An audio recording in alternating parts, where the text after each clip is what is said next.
Official YouTube channel کو subscribe کریں اور بیل آئیکن کلک کریں۔ نحمدہ ونصلی ونسلم علی سیدنا و مولانا محمد رسولہ النبی الامین المکین الحنین الکریم الرؤوف الرحیم، اما بعد، فاعوذ باللہ من الشیطان الرجیم، بسم اللہ الرحمن الرحیم۔ ان اللہ وملائکتہ یصلون علی النبی یا ایہا الذین آمنوا صلوا علیہ وسلموا تسلیما، صدق اللہ مولانا العظیم۔ اب سب احباب آقا علیہ الصلوۃ والسلام کی بارگاہ میں ہدیہ درود و سلام پیش کریں۔ اللہم صلی علی سیدنا و مولانا محمد وعلی آلہ وصحبہ وبارک وسلم۔ قاضی ایاز رحمۃ اللہ علیہ صاحب الشفا، انہوں نے اس آیہ کریمہ کی تفسیر میں کہ اللہ تعالیٰ اور اس کے تمام فرشتے نبی اکرم صلی اللہ علیہ وآلہ وسلم پر درود بھیجتے، یصلون علی النبی، اور اس کے بعد حکم کہ اے ایمان والو، تم بھی حضور علیہ الصلوۃ والسلام پر درود بھیجو، درود پڑھو، اور آپ پر کمال ادب کے ساتھ کثرت سے سلام پڑھا کرو۔ اس آیت کریمہ میں قاضی ایاز رحمۃ اللہ علیہ بیان کرتے ہیں کہ یہ آیت بطور خاص حضور نبی اکرم صلی اللہ علیہ وآلہ وسلم کی عظمت اور آپ کی شان مبارک اور آپ کا علو مرتبت، آپ کے عظیم اور بلند مرتبے کے اظہار کے لیے اللہ پاک نے یہ آیت نازل کی۔ اور ایک بات جو بڑی اہم ہے وہ یہ کہ اس میں اللہ تبارک و تعالیٰ نے پہلے خبر دی ہے اور بعد میں حکم فرمایا ہے۔ پہلے ایک خبر دی ہے، ان اللہ وملائکتہ یصلون علی النبی، یہ خبر ہے، ہمیں خبر دی ہے کہ بے شک اللہ تعالیٰ اور اس کے تمام فرشتے نبی اکرم صلی اللہ علیہ وآلہ وسلم پر ہمیشہ درود بھیجتے رہتے ہیں۔ تو اللہ تعالیٰ نے ہمیں یہ خبر دی ہے، اطلاع دی ہے۔ درود تو وہ بھیجتا ہی رہتا ہے، اور ملائکہ بھی آقا علیہ السلام پر درود پڑھتے رہتے ہیں، مگر اس آیت کے ذریعے اللہ تعالیٰ نے ہمیں آگاہ فرمایا، اطلاع دی، اور آگاہ فرما کر، اطلاع دے کر اپنا عمل اور ملائکہ کا عمل بیان کرنے کے بعد اب امر فرمایا، ہمیں حکم دیا ہے کہ ایمان والو، تم بھی حضور علیہ الصلوۃ والسلام پر درود پڑھا کرو اور کثرت کے ساتھ اور کمال ادب کے ساتھ سلام عرض کیا کرو۔ قرآن مجید میں الحم سے والناس تک ایسا حکم اس ایک مقام کے سوا کسی اور جگہ نہیں دیا گیا۔ کسی اور عبادت، کسی اور عمل کے لیے ایسا امر اور ایسا حکم اللہ پاک نے کبھی انسانوں کو نہیں دیا کہ وہ حکم دینے سے پہلے یہ خبر دے کہ میں خود یہ کام کرتا ہوں، سو تم بھی کیا کرو۔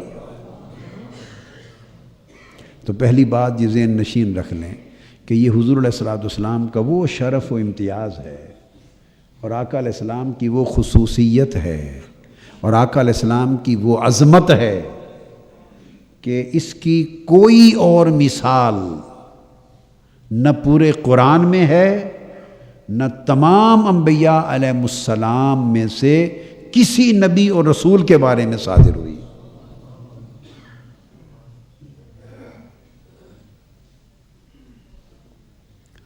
اور خاص بات، اللہ تبارک و تعالیٰ نے جب سلسلہ نبوت شروع کیا، سلسلہ نبوت شروع فرمایا اور آدم علیہ السلام کو دنیا میں بھیجا اور سلسلہ بشریت کو بھی شروع کیا، تو آدم علیہ السلام جب دنیا میں اللہ پاک نے ان کو تخلیق فرما لیا تو عظمت نبوت کے اظہار کے لیے، نبوت کے اکرام کے لیے، ان کی تعظیم کو ظاہر کرنے کے لیے ملائکہ پر اور سب مخلوقات پر ان کی عظمت کو ظاہر کرنے کے لیے اللہ تعالیٰ نے ایک حکم دیا، سب سے پہلا حکم۔ یاد کرو وہ وقت جب آپ کے رب نے ملائکہ کو حکم دیا، کیا؟ آدم کو سجدہ کرو۔ اب جو بات ہے وہ حکم سجدہ بھی تعظیم کے لیے تھا، عبادت کے لیے نہیں تھا، اور تعظیم فرشتوں سے کرائی اور فرشتوں سے سجدہ کروا کر آدم علیہ السلام کی عظمت کا اظہار فرمایا، ان سے تعظیم کرائی اور اس عمل تعظیم سے آدم علیہ السلام کی عظمت کا، آپ کے بلند رتبے کا اظہار فرمایا۔ تو سجدہ ایک عمل تھا تعظیمی، ہر چند کے عبادت کے لیے نہیں تھا، لیکن اللہ پاک نے اپنے نبی کی عظمت کا اظہار کرایا ملائکہ سے، مگر خود شریک نہیں ہوا اس عمل میں۔ اظہار عظمت کے اس عمل میں، اظہار عظمت کے اس عمل میں اللہ پاک فرشتوں کے ساتھ خود شریک نہیں ہوا، یہ عمل فرشتوں سے کرایا۔ اس جدول آدم فسجدوا الا ابلیس،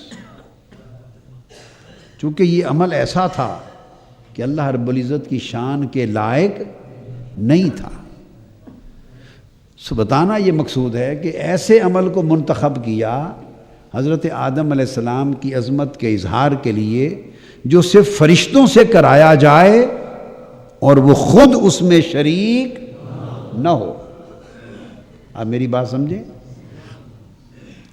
اگر عظمت کا اظہار کرانا تھا اور کرنا تھا تو حکم سجدہ نہ دیتا، اور بھی بڑے عمل تھے، کوئی اور ایسے عمل کو منتخب کرتا کہ اس عمل کے ذریعے آدم علیہ السلام کی عظمت کا اظہار اسی طرح ہو جاتا جیسے اب کرایا گیا۔ سجدہ کے بغیر کسی اور عمل کے ذریعے آدم علیہ السلام کی عظمت کا اظہار اللہ تعالیٰ کر سکتا تھا اور فرشتوں سے کروا سکتا تھا، مگر ایسا عمل چن لیتا کہ اس میں خود بھی کرتا، فرشتوں کو بھی ساتھ شریک کرتا اور اللہ کی شان کے لائق بھی ہوتا، اللہ کی شان کے لائق بھی ہوتا، مگر نہیں کیا۔ وہ سب سے پہلا عمل تھا اس کائنات کی تاریخ میں عظمت نبوت کے اظہار کے لیے۔ تو جب سب سے پہلی کوئی دلیل دی جاتی ہے اور سب سے پہلا عمل کائنات اور خلق کے سامنے رکھا جاتا ہے، سب سے پہلا عمل، تو وہ اتنا بڑا مضبوط اور مستحکم رکھا جاتا ہے کہ اس سے بنیاد پڑ جائے۔ تو اللہ تبارک و تعالیٰ نے وہ عمل جو فرشتوں سے کرایا، اس سے آدم علیہ السلام کی عظمت کا اظہار تو ہوا، مگر ایسے عمل کو منتخب کیا کہ اس میں خود شریک نہ ہو۔ سو اس طرح باقی انبیاء علیہ السلام کی اپنے اپنے وقت میں ان کی عظمت کے اظہار اللہ تعالیٰ مختلف طریقوں سے کراتا رہا، مختلف طریقوں سے کراتا رہا، مگر کسی کی عظمت کے اظہار کے لیے اللہ تعالیٰ نے ایسا عمل منتخب نہیں کیا کہ جس میں وہ خود شریک ہو جائے۔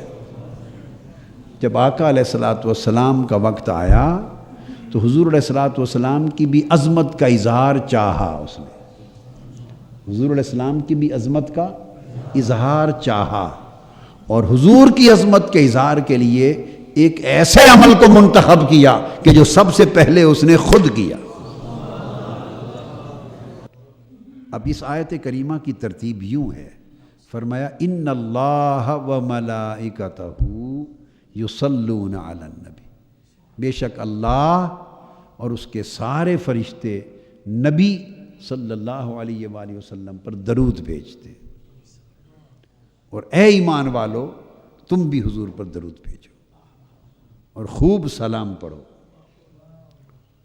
اب اس کی ترتیب یہ ہے کہ اللہ تعالیٰ نے پہلے یہ اظہار کیا کہ حضور علیہ الصلوۃ والسلام کی شان مالائے اعلیٰ میں کیا ہے، پہلے یہ بتایا۔ اب اگلا نقطہ بتا رہا ہوں، ہم ہیں سفلی دنیا میں رہنے والے، ہم عالم سفلا کے رہنے والے ہیں، عالم سفلا کے رہنے والے ہیں، سفلی دنیا کے رہنے والے ہیں، اسفل کائنات کے رہنے والے ہیں، اسفل السافلین کی دنیا میں، نیچے والوں کو، نیچے رہنے والوں کو حکم دینے سے پہلے بتایا کہ آؤ تمہیں بتاؤں کہ میرے محبوب کا مقام اوپر کیا ہے، کیونکہ اللہ اپنی تسبیح نہیں کرتا، اللہ خود اللہ اللہ اللہ اللہ یا اللہ اللہ لا الہ الا اللہ، اللہ یہ ذکر نہیں کرتا، ہمیں فرماتا ہے کرو۔ تو بتانا چاہتا ہوں اللہ پاک صرف ایک ذکر کرتا ہے، اللہ تعالیٰ صرف ایک ذکر کرتا ہے، اور اس بات کو دو جگہ قرآن مجید میں اللہ پاک نے صراحتاً بیان کیا ہے، تصریحاً بیان کیا ہے، چھپا کے نہیں رکھا۔ ایسا خیال کسی کو نہ آئے کہ باری تعالیٰ ہمیں تو ذکر بتائے ہیں تو کیا ذکر کرتا ہے، کو اپنا ذکر بھی بتا، کو اپنے ذکر کا بھی حال سنا، تیرا ذکر کیا ہے، تیرا ورد وظیفہ کیا ہے، ہمیں تو ورد وظیفے دیے ہیں، کوئی ورد وظیفہ تیرا بھی ہوگا جو تو کرتا ہے وہ بھی بتا۔ اس نے چھپایا نہیں ہے، اس نے کہا بتا دیتا ہوں دو جگہوں پر۔ ایک جگہ پہ فرمایا لو سن لو میرا ذکر کیا ہے، وَرَفَعْنَا لَكَ ذِكْرَكَ، ذکرک، محبوب تمہارا ذکر جو کرنا ہے اور تمہارے ذکر کو اونچا کرنا، تمہاری حمد کرنا، تمہاری ثنا کرنا، تمہاری تعریف کرنا، تمہارے گن گانا، تمہارے گن گانا، تمہاری عظمتوں کے چرچے کرنا، تمہاری شان کو بیان کرتے رہنا، تمہاری حمد و ثنا کرتے رہنا، محبوب آپ کے ذکر کو بلند کرتے رہنا، یہ میرا ذکر ہے، یہ میرا ذکر ہے۔ اب وَرَفَعْنَا لَكَ ذِكْرَكَ، اس کا یہ مفہوم کہ یہ میرا ذکر ہے، اس کے اندر اگر ڈوب جائیں تو ایسے لگتا ہے کہ یہ مصرع اللہ کے ذکر پر صادر آتا ہے کہ محمد محمد کریں دے گزر گئی۔ اگلا مصرع اگر نہ پڑھیں، صرف پہلے مصرے تک رہیں تو لگتا ہے یہ ذکر الہی کی بات ہے، اللہ کے ذکر کی، محمد محمد کریں دے گزر گئی۔ وَرَفَعْنَا لَكَ ذِكْرَكَ، محبوب ہم نے آپ کا ذکر آپ کی خاطر بلند کر دیا۔ تو اللہ تعالیٰ ہر لمحہ ہر لحظہ حضور کا ذکر بلند کرتا رہتا ہے، یہ ہے ذکر خدا۔ اور دوسرا مقام فرمایا ان اللہ و ملائکتہ یصلون علی النبی، کہ اللہ اور اس کے فرشتے حضور پر درود پڑھتے رہتے ہیں۔ اب لفظ تو آ گیا نا یصلون، حضور پر صلاۃ پڑھتے ہیں۔ اب صلاۃ ہے کیا؟ اس کے بہت سے معنی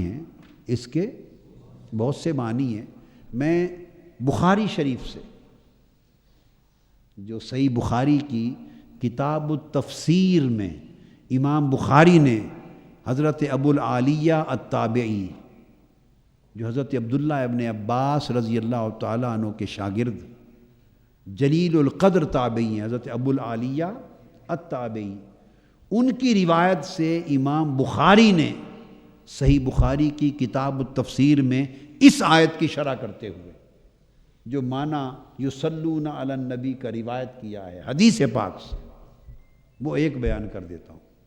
تو امام بخاری روایت کرتے ہیں قال ابو العالیہ صلاۃ اللہ ثناؤہ علیہ عند الملائکہ،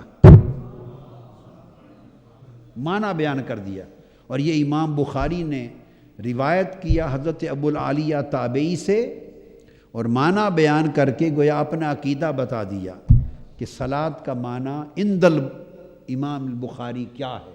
فرماتے ہیں کہ اللہ کا حضور کی صلاۃ پڑھنا، درود پڑھنا، اس کا معنی یہ ہے کہ وہ سارے ملائکہ کو اکٹھا کر لیتا ہے۔ اندیت عند الملائکہ، ملائکہ کے سامنے، ملائکہ کے ہجوم میں، اجتماع میں، جیسے یہ ہمارا اجتماع ہے نا، تو اللہ تعالیٰ بھی ایک اجتماع کرتا ہے، جیسے یہ جلسہ نہیں ہمارا، اور اجتماع ہوتا ہے۔ تو امام بخاری فرماتے ہیں حضرت ابو العالیہ التابعی کی روایت سے کہ اللہ تعالیٰ کا حضور علیہ السلام پر درود پڑھنا، اس کا معنی ہے ثناؤہ علیہ عند الملائکہ، کہ اللہ تعالیٰ ملائکہ کا اجتماع منعقد کرتا ہے، اور ملائکہ سامعین ہوتے ہیں اور خود خطاب فرماتا ہے۔ کیا؟ ملائکہ حاضرین اور معزز حاضرین ہوتے ہیں۔ ملائکہ کیا ہوتے ہیں؟ معزز حاضرین، معزز سامعین۔ ملائکہ وہ حاضر ہوتے ہیں خطاب سننے کے لیے، اور خطاب کون کرتا ہے؟ خطاب اللہ تعالی، خطاب اللہ کرتا ہے، اور خطاب کا موضوع کیا ہوتا ہے؟ حضور کی حمد و ثنا۔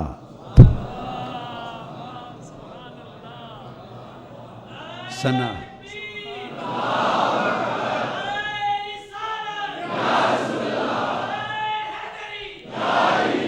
آقا علیہ السلام کی حمد و ثنا، حضور علیہ السلام کی تعریف، حضور کی شان بیان کرنا۔ حضور کی شان بیان کرتا ہے اپنی شان کے لائق، جیسی وہ بیان کر سکتا ہے۔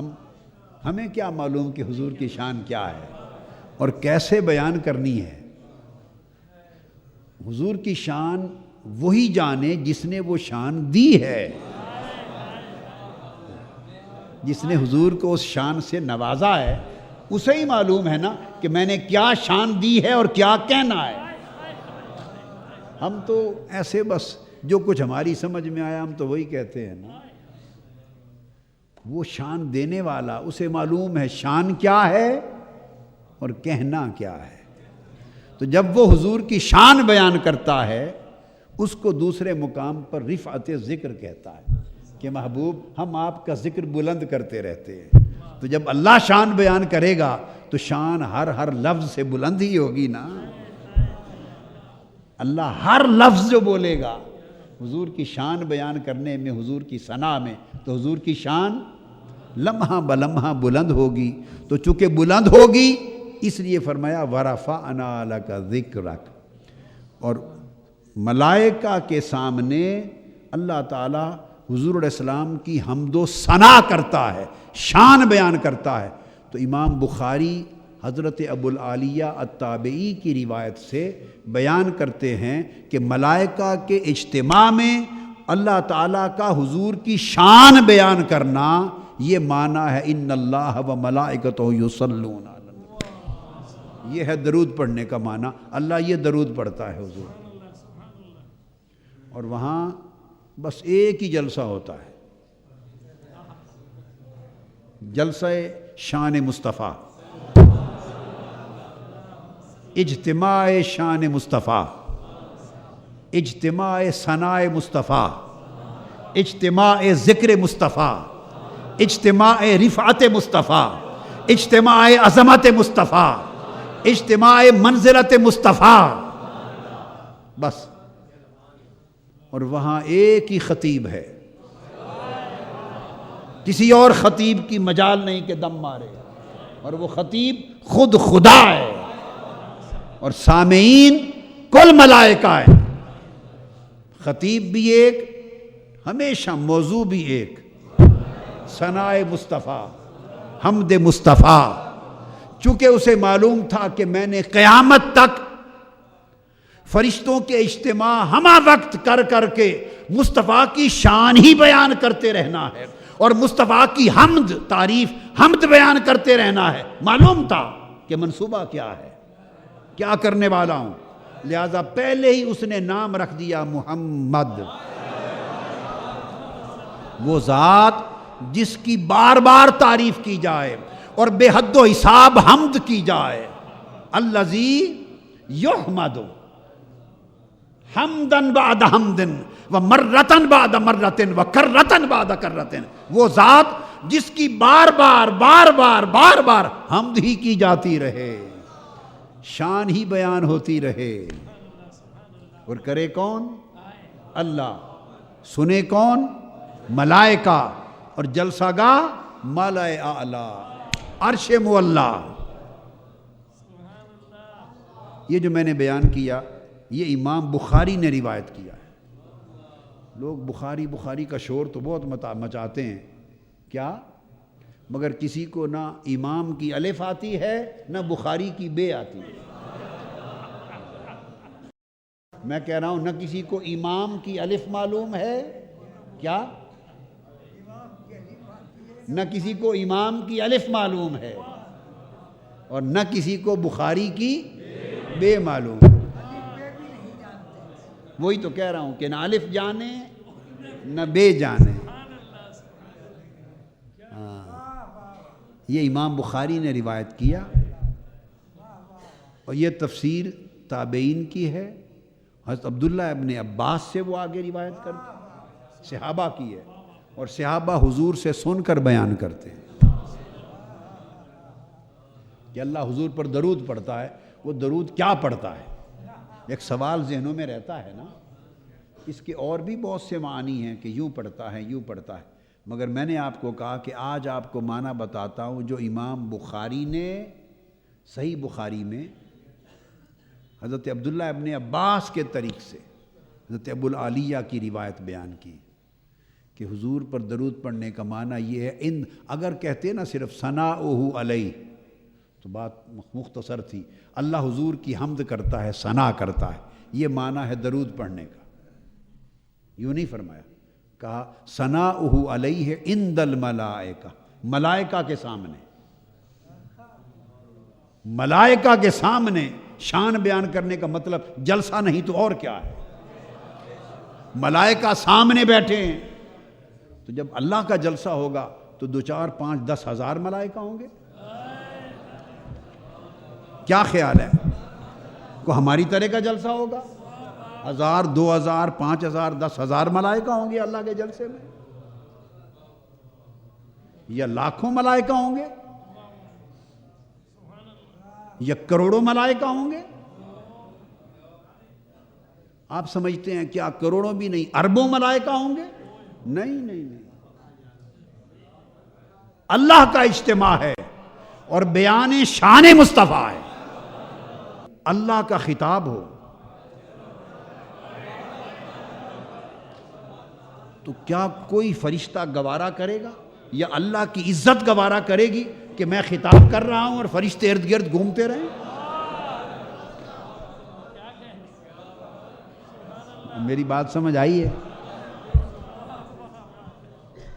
کوئی حاضر جلسہ نہ ہو؟ ممکن ہے خدا کا خطاب ہو اور فرشتے حاضر جلسہ نہ ہو؟ تو یہ لاکھوں کروڑوں کی اربوں کی بھی بات نہیں. آپ کہیں گے اتنے فرشتے ہیں، آپ سوچیں گے اتنے فرشتے ہیں، اتنا تو سنا ہی نہیں تھا کہ آپ نے کہہ دیا اربوں کی بھی بات نہیں. تو ہاں میں بتا دیتا ہوں، امام حاکم نے مستدرک میں حدیث روایت کی ہے.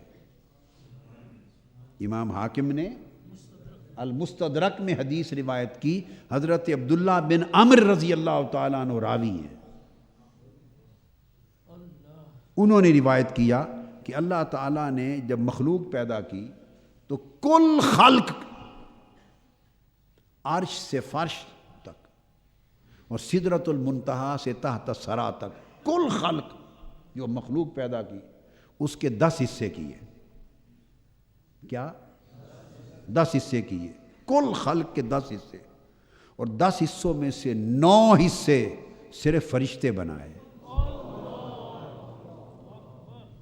کل مخلوق کے 10 حصے ہوں اگر عرش سے فرش تک، تو 10 حصوں میں 9 حصے تعداد صرف ملائکہ کی ہے، فرشتوں کی ہے، اور باقی بچا 1 حصہ، اس 1 حصے میں کل مخلوق ہے۔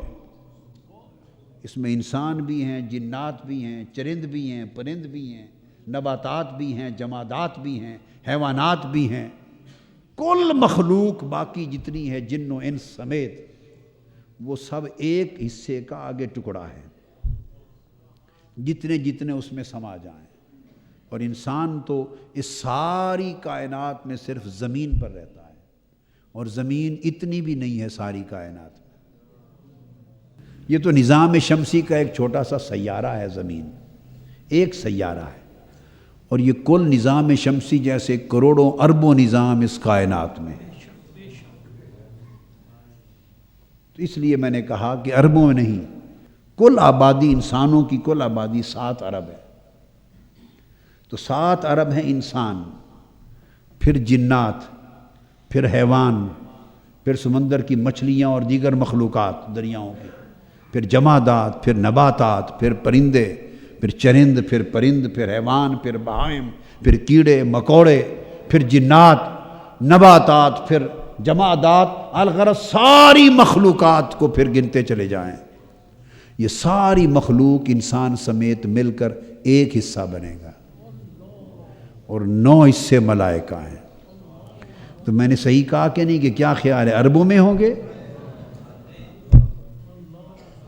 وہاں تو کھرب ہا کی گنتی بھی پیچھے رہ جائے گی، کم ہے، لہذا اس کا عدد اور اس کا شمار ممکن نہیں۔ میں نے صرف ایک حدیث پاک کی روشنی سے آپ کو ایک نکتہ بتا دیا، اور ایک حدیث پاک ہے، اس حدیث میں آقا علیہ السلام نے فرمایا، سیدنا عثمان غنی رضی اللہ تعالیٰ عنہ نے پوچھا کہ یا رسول اللہ، ملائکہ جو انسانوں کے ساتھ موکل ہے، جو انسانوں کے ساتھ مقرر ہے، ان کی تعداد کیا ہوتی ہے؟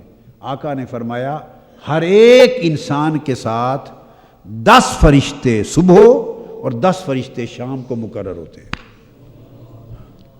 تو اب انسانوں اور فرشتوں کی تعداد کا اندازہ لگانا ہو تو 20 فرشتے تو آپ میں سے ہر ایک انسان کے ساتھ مقرر ہیں، تو تعداد ابھی 20 گنا تو یہی ہو گئی نا۔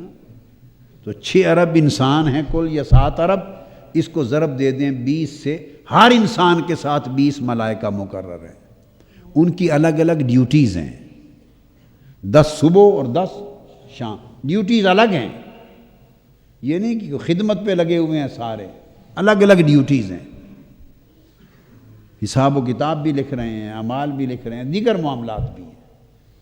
تو عرض کرنا مقصود یہ تھا کہ اتنی تعداد ہے ملائکہ کی۔